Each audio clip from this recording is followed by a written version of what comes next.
je venais de configurer la page de contact sur mon site web et j'ai voulu faire un test pour voir si je pourrais recevoir les mails des visiteurs. Voyons de près ce que j'ai eu comme résultat. Ici, je mets mon nom, je mets mon adresse email. Ici, je mets demande de renseignement. Ici, je mets tuto. Je vais envoyer le message, vous allez voir. On a dit merci pour votre message, il a été envoyé. Je viens dans mon adresse Gmail, je vais recharger. Je n'ai pas reçu le mail. Ce qui voudra dire que quoi? Il y a un petit souci de configuration. Donc, c'est ce que nous allons essayer de régler tout à l'heure. Nous allons installer une extension sur notre blog et l'extension aura pour rôle de prendre le contact form et de recenser toutes les adresses email qu'il va recevoir et l'envoyer dans notre boîte Gmail directement. Je vais mettre SMTP. On attend. Voilà, je vais installer cela. Il n'y a pas de souci. Je vais réactualiser et je vais activer. C'est bon. Et le menu va apparaître quelque part ici. On attend de voir. Le menu va apparaître quelque part là. Voilà, je vois le menu. Je vois WP Mail STMP. Donc, je clique sur Réglage. Donc, ici, je descends ici. On n'aura rien à faire. Ici, c'est la version Pro. On n'a pas la version Pro. Donc, on descend ici. Donc, on dit email de l'expéditeur. Donc, ici, je vais mettre mon adresse email. Donc, si vous avez une adresse email professionnelle, vous pouvez mettre cela ici. Si vous voulez apprendre comment créer une adresse email professionnelle à partir de votre hébergeur, j'ai déjà fait une vidéo sur ça. On continue avec une adresse email simple. Donc, je descends là. Donc, le nom de l'expéditeur, je vais mettre le nom de mon site Educabuzz pour simplifier la tâche. Donc, ici, je vais forcer, donc je dois activer cette partie-là. Maintenant, moi, je vais utiliser Gmail. Il y a plusieurs options. Pour le service d'envoi, il y a plusieurs options. Il y a PHP, etc., etc. Mais moi, je vais prendre Google Gmail. Donc, je descends. On va lire cette notification. Le service d'envoi de Gmail fonctionne bien pour les sites qui envoient peu d'emails. Donc, si votre site va recevoir que peu d'emails, vous pouvez utiliser l'option ci. Maintenant, on continue. On dit l'API Gmail a des limites et des restrictions qui peuvent rendre la configuration difficile. Donc, nous allons voir comment est-ce que vous pourrez configurer de façon facile votre API. Donc, on descend là. Voilà, nous allons renseigner ceci, renseigner ça et finir la configuration. Maintenant, qu'est-ce qu'il faut faire? Nous allons aller, on ouvre une nouvelle onglet ici. On va mettre Google Cloud, voilà, console, Google Cloud, console et vous tapez Entrée. Vous prenez le premier lien, voilà. Donc, vous atterrissez sur l'interface ici. Donc, vous avez nécessairement besoin d'une adresse Gmail pour pouvoir faire ceci. Si vous n'en avez pas, vous pouvez créer ça, c'est gratuit. Donc, vous venez en haut là, vous cliquez sur le bouton en haut ici. Vous allez prendre Nouveau projet. Vous cliquez sur Nouveau projet. Donc, vous allez définir le nom de votre projet. Donc, moi, je vais mettre Contact Form. Donc, le nom de l'entreprise, on n'en a pas, donc on laisse ici. Vous tapez sur Créer, c'est bon. Donc, voilà, c'est créé. Donc, vous venez là, en haut ici, et vous allez sélectionner. Voilà, on attend. Voilà, on prend ça, on va sélectionner. Maintenant, nous sommes dans les paramètres même de Contact Form Salon. C'est ce que nous allons essayer de paramétrer. Donc, je clique sur les trois points qui sont ici. Je descends API et services. Je descends ici et je prends bibliothèque. Je clique dessus. Donc, je descends en bas ici. Donc, il y a les différents API qui sont là.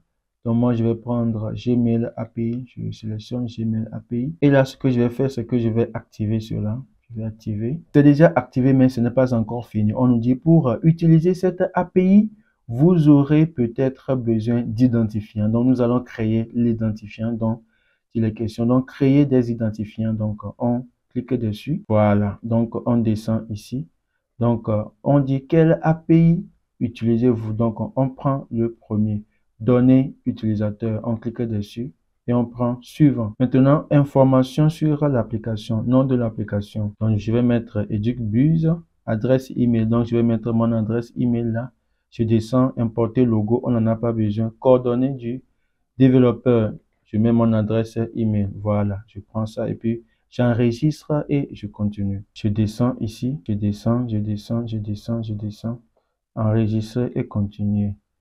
Maintenant, ici, le ID de l'application. Donc, je clique sur le bouton drop-down là.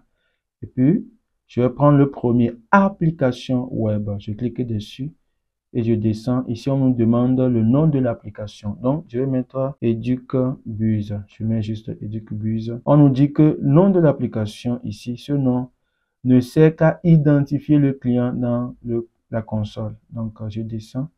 Je descends là. Le premier ici, ajouter un URI. On laisse, on descend. Ajouter un URL. Donc ici, on a dit URI de redirection autorisée. Donc, on va cliquer dessus. Voilà, on nous demande ici HTTP, etc., etc. Donc, où est-ce que nous irons chercher cela? On vient là. On revient là où on était. On était à ce niveau. Donc, on a URI de redirection autorisée. Donc, on va copier l'adresse ici. Donc, je clique sur le bouton copier là. Et c'est bon. Je reviens là. Et puis, je vais coller ça ici. Excellent. Je clique sur créer. Je descends. Voilà mon adresse, mais ce n'est pas ça que nous allons utiliser. Et puis, je vais cliquer sur OK. Et c'est fini. Mais ce n'est pas encore fini. On continue la suite. Maintenant, je reviens à ce niveau-ci. Je clique sur écran de consentement. Et là, je vais configurer cette partie également. Donc, ici, état de la publication, test, publier l'application. Je clique dessus. Je fais confirmer et je descends en bas. Une fois que c'est terminé, je reviens au niveau des identifiants ici. Je clique dessus et mes identifiants vont se faire voir ici. Donc, je clique sur ce bouton pour pouvoir prendre cela. Donc, je prends le premier ici. Donc, ID client. Donc, je prends ça, copier. Je viens là, ID du client. Je vais coller cela. Je retourne. Je vais prendre le code secret du client.